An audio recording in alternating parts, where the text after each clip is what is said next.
দো জাহানের বাদশাহ হয়ে কে এলো রে দুনিয়ায়, বলো গো শুনতে চাই। সকলে বলে সুবহানাল্লাহ। দো জাহানের ওগো বাদশাহ হয়ে, দো জাহানের বাদশাহ হয়ে কে এলো রে দুনিয়ায়, বলো গো শুনতে চাই। জন্ম নিয়ে কচি শিশু কে এমন সেজদাতে রয়, বলো গো শুনতে চাই। মায়ের পেটে অনাহারে কোন বা শিশু বেঁচে রয়, কি বা তাহার ওগো পাক নামটি, ওগো কি বা তাহার পরিচয়, কি বা তাহার পরিচয়। কোন বা শিশু মায়ের পেটে নাভি কেটে জিন্দা রয়, বলো গো শুনতে চাই। আদম নবীর আত্মা যেদিন কেন্দে খোদাকে জানায়, কেন্দে খোদাকে জানায়। আদম নবীর আত্মা যেদিন কেন্দে খোদাকে জানায়, আদম ঘরে অন্ধকারে ওগো কেমনে রইব দয়াময়, কেমনে রইব দয়াময়। ওই দিনেতে আদম ঘরে, ওই দিনেতে আদম ঘরে নূরের বাতিকে জ্বালায়, বলো গো শুনতে চাই। আমার কথা সকলে বুঝতে পারছেন তো? খুব সুন্দর সে। তারপরে এটা কোন মাস চলছে? রজব মাস। যে মাসে 27 তারিখে আমার রাসূলুল্লাহ আল্লাহর ডাকে সপ্তম আসমান পার করে সিদরাতুল মুনতাহা পার করে আরশে মুআল্লায় আল্লাহর সঙ্গে দিদারের উদ্দেশ্যে গিয়েছিলেন। তাই কবি বলে কে মুসা নবী তুর পাহাড়ে খোদার দিদার করতে যায়, ওগো খোদার দিদার করতে যায়।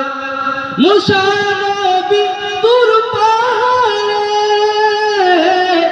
খোদার দিদার করতে যায়, খোদার মোরে পাহাড় পুড়ে ওগো মুসা বেহুশ হয়ে যায়, মুসা বেহুশ হয়ে যায়।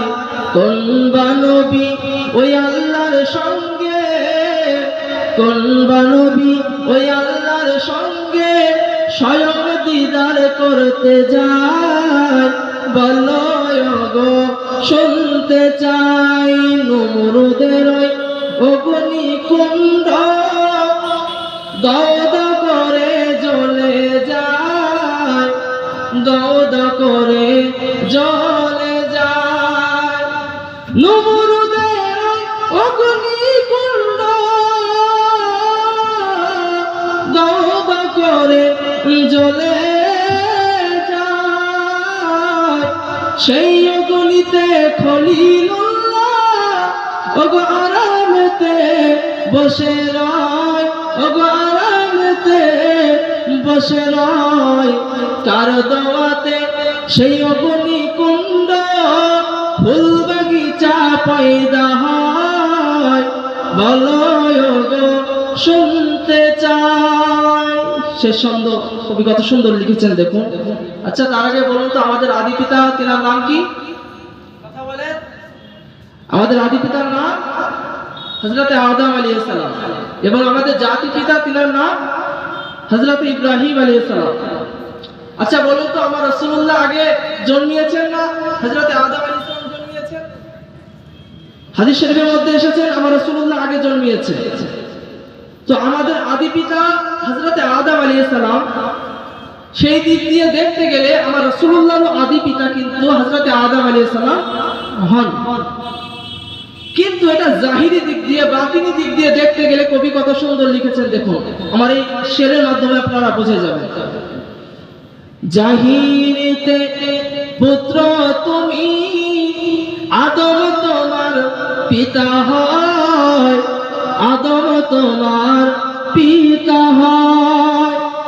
জাহিরিতে পুত্র তুমি, আদম তোমার পিতা হয়, হাকিকতে তুমি পিতা, আদম তোমার পুত্র হয়, আদম তোমার পুত্র হয়। তা না হলে পুত্রর কোলে পিতার কেমনে জন্ম হয়? বলো গো শুনতে চাই, দোজাহানের বাদশাহ কে লড়ে দুনিয়ায়? বলো গো শুনতে চাই। আল্লাহুম্মা সাইয়্যিদিনা মাওলানা ওয়া আলা আলি সাইয়্যিদিনা মুহাম্মাদ সাল্লাল্লাহু আলা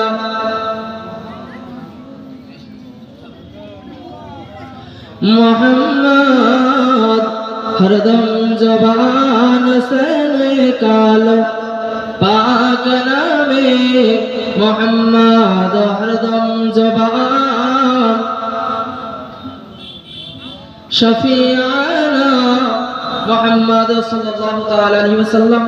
আলহামদুলিল্লাহ, যাবতীয় তারিফ ও প্রশংসা সেই মহান রব্বুল আলামিন আল্লাহ পাক আল্লাহ তাআলার জন্য, যিনি এক রক্ষায় ওয়াহদাহু লা শারীকা লা, যার কোনো শরীক নেই।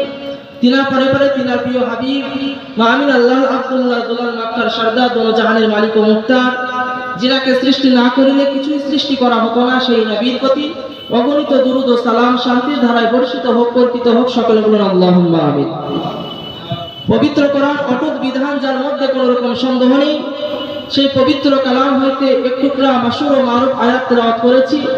মহান রব্বুল আলামিন আল্লাহ পাক আল্লাহ তাআলা তিনি বলেন, ইন্না দীনা ইনদাল্লাহিল ইসলাম, আমি আল্লাহ আমার নিকটে পছন্দনীয় ধর্ম একটি, যার নাম হলো ইসলাম ধর্ম। জোরে কোন সুবহানাল্লাহ। আচ্ছা বলুন তো, আমরা কোন ধর্মে জন্মগ্রহণ করেছি? ইসলাম ধর্মতে জন্মগ্রহণ করেছি। কিন্তু আল্লাহ পাক কি বললেন?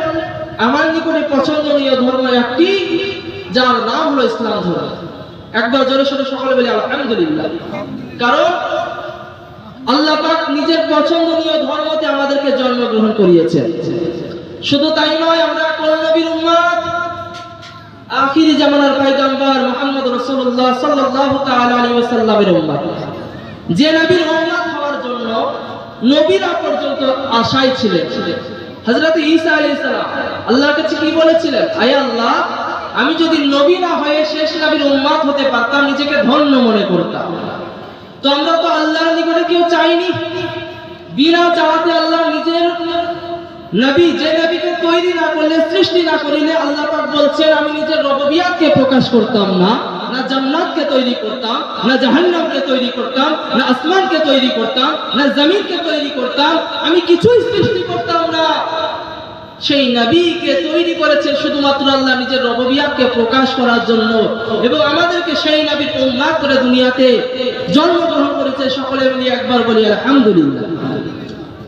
তো সেই রাসূলুল্লাহ, সেই নবী পাক সাল্লাল্লাহু আলাইহি ওয়াসাল্লাম কত কষ্ট করে